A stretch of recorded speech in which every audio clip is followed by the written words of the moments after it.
Assalamualaikum warahmatullahi wabarakatuh. Selamat pagi dan selamat sejahtera untuk kita semua. Pertama-tama kita panjatkan puji dan syukur kehadirat Allah Subhanahu wa taala yang Maha Esa, karena berkat Dialah kita dapat diberikan umur yang panjang, dan tidak lupa sholawat serta salam kita aturkan kepada junjungan kita Nabi besar Shallallahu Alaihi Wasallam. Karena berkat rahmatnya lah kita dapat berkumpul pada pagi hari ini dengan keadaan sehat walafiat. Yang terhormat Bapak Baihaqi selaku dosen pengampu dan teman-teman yang saya cintai, izinkan saya, Alizul Aisyah, selaku anggota kelompok 4 bersama rekan saya yang bernama Rabiatul Aulia untuk menyampaikan materi PPT yang berjudul Surah Makkiyah dan Surah Madaniyah. Pengertian Surah Makkiyah dan Surah Madaniyah. Yang pertama, surah Makkiyah. Surah Makkiyah atau ayat Makkiyah adalah surah atau ayat-ayat yang diturunkan di Mekkah selama 12 tahun, 5 bulan 13 hari, terhitung sejak tanggal 17 Ramadan tahun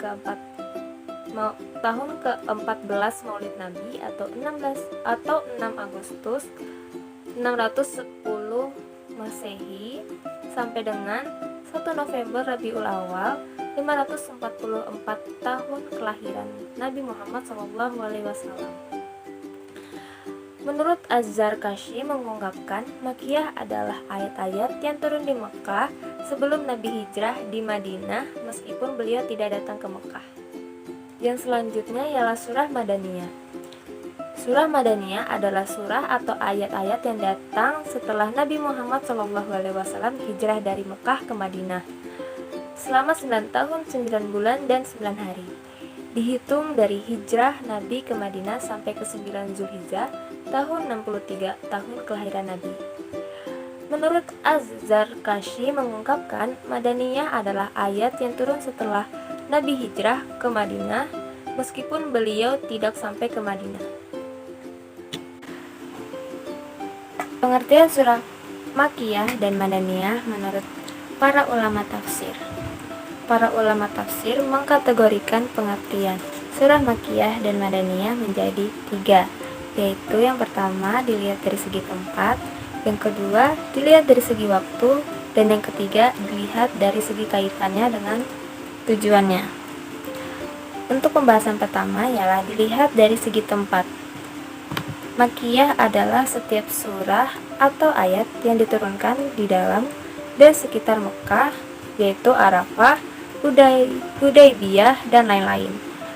Yang kedua, dilihat dari segi waktu. Makkiyah adalah seluruh surah atau ayat Al-Quran yang diturunkan sebelum hijrah Nabi Muhammad SAW, meskipun nenek moyang di Madinah masih diklarifikasikan dalam surah atau ayat Makkiyah selama ayat tersebut terungkap sebelum emigrasi Nabi pada tahun. Dan yang terakhir dilihat dari segi kaitannya dan tujuannya. Makkiyah adalah bahwa semua surah atau ayat dalam kitab tersebut memuat isi pembicaraan tentang penduduk Mekkah dan berhubungan dengan sekelilingnya. Materi yang kedua ialah klarifikasi surah Makkiyah dan Madaniyah. Yang pertama, klarifikasi surah Makkiyah. Ada 92 surah yang termasuk dalam surah Makkiyah. Saya akan menyebutkan beberapa surah yang termasuk dalam surah Makkiyah.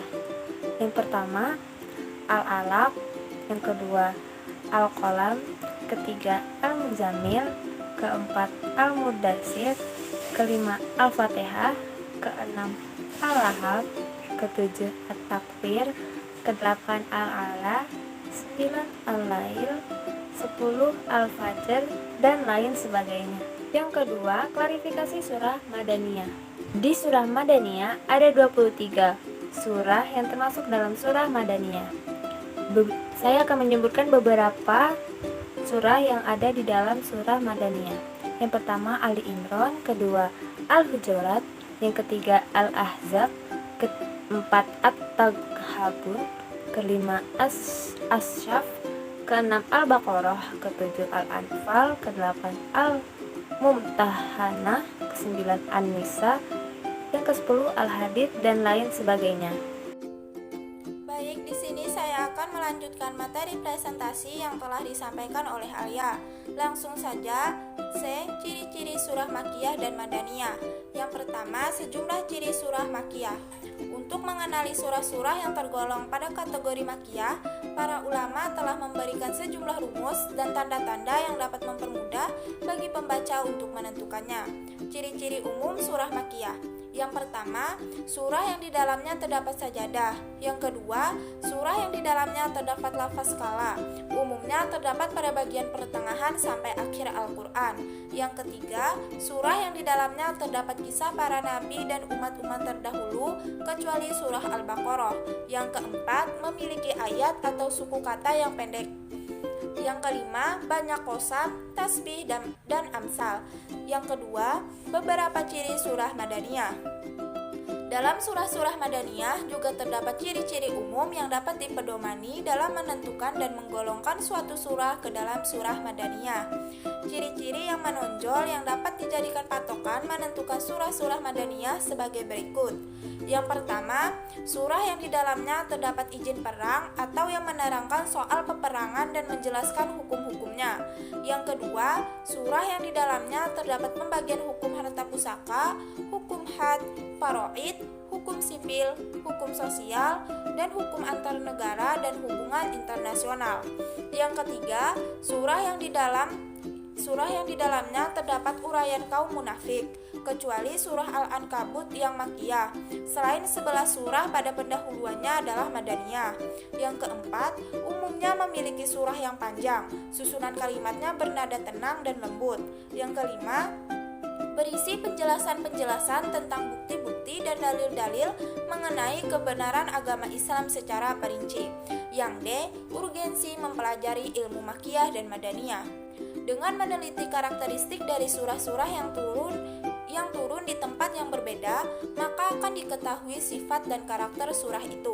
Dengan demikian, akan diketahui pola-pola dakwah yang dikembangkan oleh Rasulullah SAW. Dengan meneliti surah-surah Makkiyah dan Madaniyah, akan diperoleh gambaran mengenai cara penanganan umat Islam pada saat itu. Tentunya, penanganan kondisi di Mekah akan lain dengan penanganan di Madinah. Melalui penelitian surah tersebut akan ditemui jawabannya. Dalam menggali nilai kandungan surah, maka seorang musafir akan membandingkan bobot antara surah Makkiyah dan Madaniyah. Melalui perbandingan ini akan dijumpai kesimpulan-kesimpulan yang berbeda. Mengetahui ilmu ini berarti meneliti tentang urutan surah, ayat, tempat turun, waktu, tema-tema, dan hal-hal yang berkaitan dengan Al-Quran. Para ulama tafsir dituntut untuk menyimpulkan hal-hal yang terkait objek yang menjadi pembahasannya. Mungkin itu saja yang dapat kami sampaikan. Kurang lebihnya mohon maaf. Wassalamualaikum warahmatullahi wabarakatuh.